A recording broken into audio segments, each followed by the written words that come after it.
Youth in the state of Tennessee, and we're talking to the executive director of the Commission of Children and Youth in the state of Tennessee, Ms. Linda O'Neal. Of course, Ms. O'Neal, as we promised during the first segment, what we'd like to do now is to give you an opportunity to simply inform our audience of the status of children in the state of Tennessee. I think we see on many occasions various reports dealing with where we rank and et cetera. And so what we'd like to do during the second segment, and perhaps to complete during the third segment, is to talk about the status of children and how bad we are or how good we are and that kind of information. Sure, I'm always glad to talk about how children are doing in Tennessee. In June of this year, the Annie Casey Foundation released the 2004 Kids Count report. And in that report, they rank all of the states of the District of Columbia, and we ranked 43rd. And what that means is that 42 states are having better outcomes for children than we are in Tennessee. We were also 43rd in 2003, so we're about the same. They're really looking at outcome indicators like low birth weight babies and infant mortality, whether or not children are, the child death rate, the teen death rate, some of those kinds of things. And in the report, we have some good news and some bad news. We're obviously concerned about low birth weight babies and about babies who die in their first year of life. We've made some, we know there's some things we can do to make progress in that.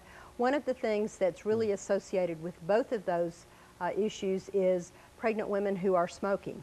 We really need to work on reducing the smoking among all teens and all children and all people, but especially pregnant women, because it's one of the things associated with low birth weight babies. 1 in 4 of the babies who were born at low birth weight in Tennessee were born to mothers who smoked while they were pregnant. And so that's a very, very important statement, and it's certainly important for young people who are in a childbirth situation to think in terms of the impact, not only that it will have, that smoking has upon them, but it has upon an unborn child. What are some of the impacts that this has upon an unborn child? Well, the smoking is particularly affects low birth weight babies, which is one of the leading causes of infant mortality. And the smoking is something that we really need to provide assistance to pregnant women so they can stop smoking, and the Department of Health is really interested in that. One of the other indicators, though, in the report that's important is that we've had improvements in the teen birth rate in Tennessee as we've worked together across communities in Tennessee to try to avoid teen pregnancy. We've really had some successes. The teen birth rate in Tennessee now is really at the lowest level it's been in a long time.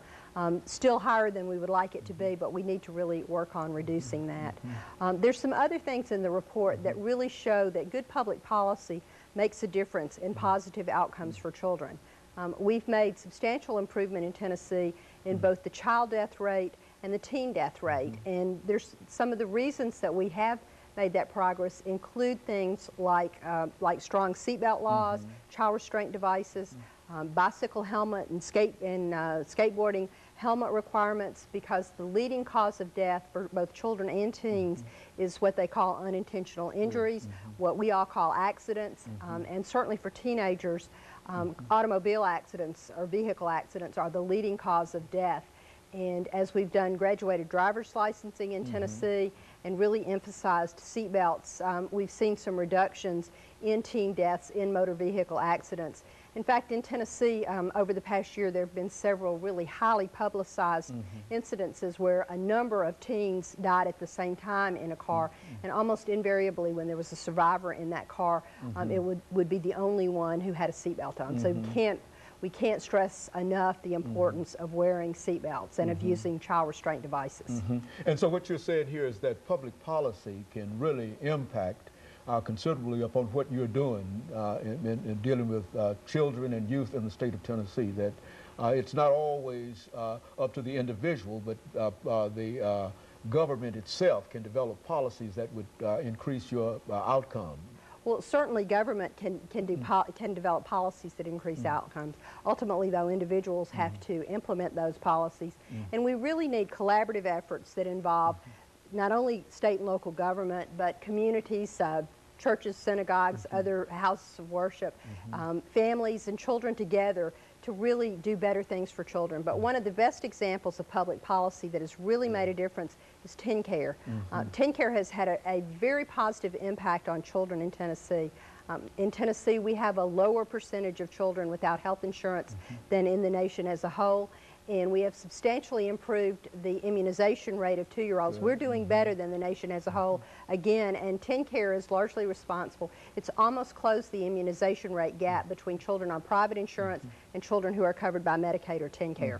Now, TennCare is faced with a number of problems now, Ms. O'Neal.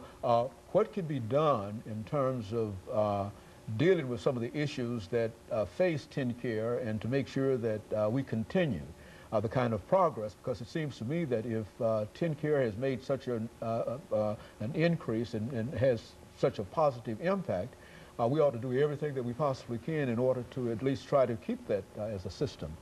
I think we all recognize that TennCare needs to be reformed, but we need to be sure those reforms are carried out in a very thoughtful and deliberative and open process that ensures the changes we make produce not only cost savings but positive changes for health. We know that by better managing the care of particularly individuals who have disabilities or serious diseases, that we can have better outcomes for them. So advocates all across Tennessee are trying to work with the administration, with providers to ensure that as we make changes, we make responsible changes that protect the health of not only children but other Tennesseans who are covered by TennCare. 1 out of every 4 people in Tennessee is covered by TennCare, and almost 1 out of 2, it's about 45% of the children in Tennessee are actually covered by TennCare, and almost half of all TennCare recipients are children. And so without TennCare, we would really be in a real serious situation. Without TennCare, we would really have more adverse health outcomes. TennCare has also made a lot of difference in improving prenatal care for pregnant women, and prenatal care is one of those things that can help with low birth weight babies and also reducing infant mortality. Very good. You know, Ms. O'Neal, when we come back, what I'd like to do is to sort of deal with education. I think that one of the most important elements dealing with education has to do with childhood education, and so quite a bit of information is available in reference to that. And so what we'd like for you to do after we come back for the second commercial break is to give our audience as much information during that time as you possibly can dealing with the different aspects of education. And of course, we'll be back with our audience following this very, very short commercial break.